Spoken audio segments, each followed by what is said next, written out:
All right, man, this was batted about last night. I hope everybody had a good time with BYOB last night. By the way, too. This topic was seemed to be fresh on everybody's minds. It was the shooting in Norway. A guy named Breivik. What the heck is his name? Let me get it right quick here. I'm gonna put a link down the bottom. Anders Bering Breivik uh, basically walked onto a an island where there was like a summer camp going on, and he was dressed as some sort of law enforcement officer, so he was able to gain fairly easy access, and he just unloaded on people, and he killed the better part of he killed upwards of 100 people. Now there's some friends of the family that live in Norway. I've got friends and acquaintances that live in Norway, and from what I can understand, if you're a police officer or a soldier, you're allowed access to your weapon. I mean, a full-on military-grade weapon. But if you're a regular citizen or a regular civilian, there's really tight restrictions on gun control. Very tight. You can't get one without a serious background investigation, and you have to demonstrate a need for one and stuff like that. So I mean, it's like a lot of European countries, unless you're in the military or a police force. It it's a lot like other European nations in that you can't really get a gun. You can't unless you own land or own a farm or something like that. It's restricted. But and so I mean the gun control stuff is really tight. And as far as the 100 victims are about,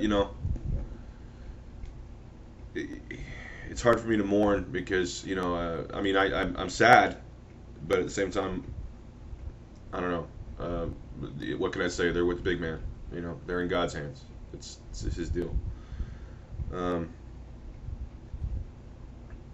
but this guy, he just snuck on there in a police uniform, and he was able to gain access to some sort of law enforcement uniform. He was able to gain access to military grade weaponry, and he's not in the military. From what I've read, he's not in the military, and he's described as a conservative Christian, right wing person.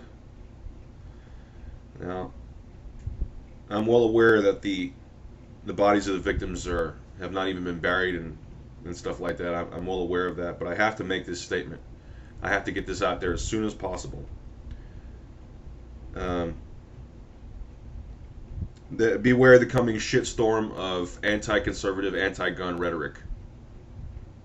It's coming. It always comes after something like this. This didn't happen in the United States, but it will be mentioned in our halls of government.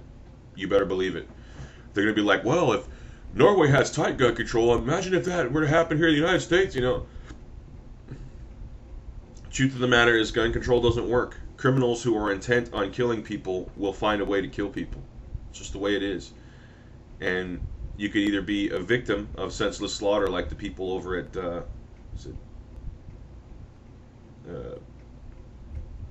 what is it, Virginia Tech? You could either be a victim and just stand there with your hands against a wall waiting to be executed, or you can exercise your sovereignty as an individual. And that's what we in America have. We have the dignity of humanity in its fullness.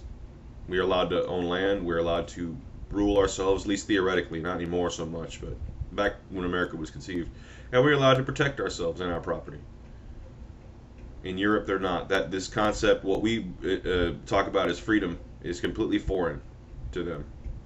But at any rate, I'm not going to go on a political spiel. This is a tragic day. There's 100 people or so dead. This guy bombed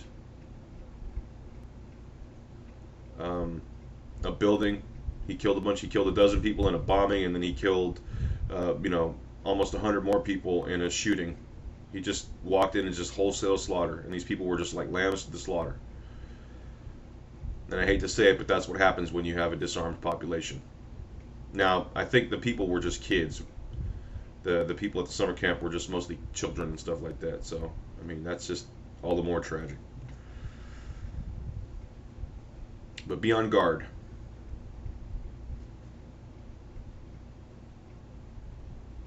Be on guard for the angry, anti-gun, anti-conservative rhetoric. Be ready to verbally defend yourself in your positions. Just be ready. As for the 100 people who died, who lost their lives, if you feel so inclined, I mean, just mourn. Mourn. Just cry if you want to. It's good for you every now and then. But just know that, you know, this was a senseless thing, but this was a senseless act of violence and a senseless act of just viciousness. But I think the victims are in the hand of a higher power now, of God. So you don't really have to worry about them anymore. That's the way I see it.